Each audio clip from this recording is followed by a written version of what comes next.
So last 2 times election జరిగినప్పుడు మల్లన్నను ఒక పోరాట యోధుడిగా చూశారు.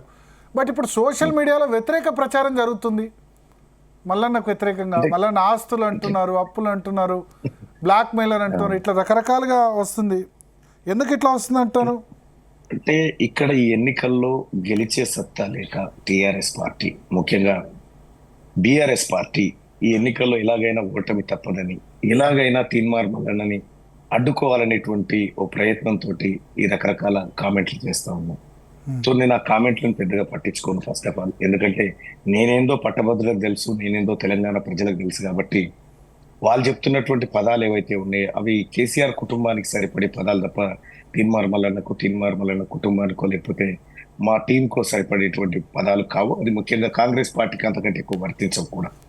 ఓకే, కాబట్టి ఎన్నికల్లో గెలిచే సత్తా లేదు. ఇప్పుడు టిఆర్ఎస్ పార్టీ లేదంటే బిఆర్ఎస్ పార్టీ ఈ పట్టభద్రుల ఎన్నికల్లో ఏమని ఓటు అడుగుతుంది?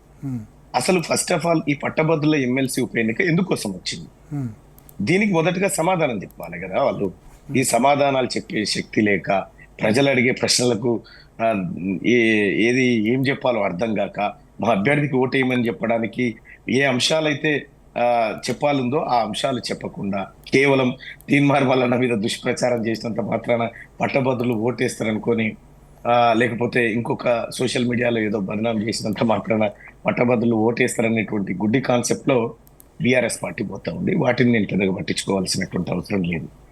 ఇక ఇక ఈ కేటీ రామారావు ఇటీవల కాలంలో చేస్తున్నటువంటి ఈ ఆరోపణలు ఏవైతే ఉన్నాయో, తీన్మార్ మల్లన్న బ్లాక్ మెయిల్ చేసిందని, అది కేసీఆర్ కుటుంబానికి సరిపోయేటువంటి పాస్పోర్ట్ల దగ్గర నుంచి వాళ్ళ నాన్న కల్వకుంట్ల చంద్రశేఖరరావు గారికి పాస్పోర్ట్ల బ్రోకర్ అనే పేరుంది.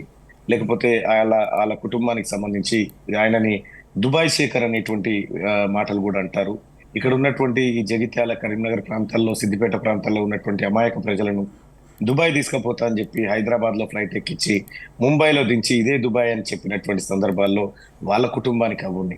ఇక్కడ ల్యాండ్ గ్రాబింగ్స్ తర్వాత ఎక్కడ చూసినా మీరు చూసి నిన్న మొన్న ఫోన్ ట్యాపింగ్ కేసులో పంజాగుట్ట పిఎస్ లోనూ ఎక్కడో ఒక కేసు బంజారాయిల్స్ పిఎస్ లో అయింది. కేసీఆర్, కేటీఆర్ రాధాకిషన్ రావు కలిసి వ్యాపారస్తులను కిడ్నాప్ చేసి బెదిరించి షేర్లు రాయించుకున్నటువంటి కేసులు నిన్న ఇటీవల కాలంలో బయటకు వచ్చినాయి. కాబట్టి ఈ ఏవైతే దందాలు, ఏవైతే బ్రోకర్ పనులు, ఏవైతే బ్లాక్ మెయిలింగ్ ఉంటాయో అవి కేసీఆర్ కుటుంబానికి సరిపడేటువంటి పదాలు, మాలాంటి సామాన్యులకు సరిపడేటువంటి పదాలు కావు. తీన్మార్ మల్లన్న ఏందో, తీన్మార్ మల్లన్న జీవితం ఏందో, తీన్మార్ మల్లన్న పోరాటం ఏందో ప్రజలందరికీ తెలుసు.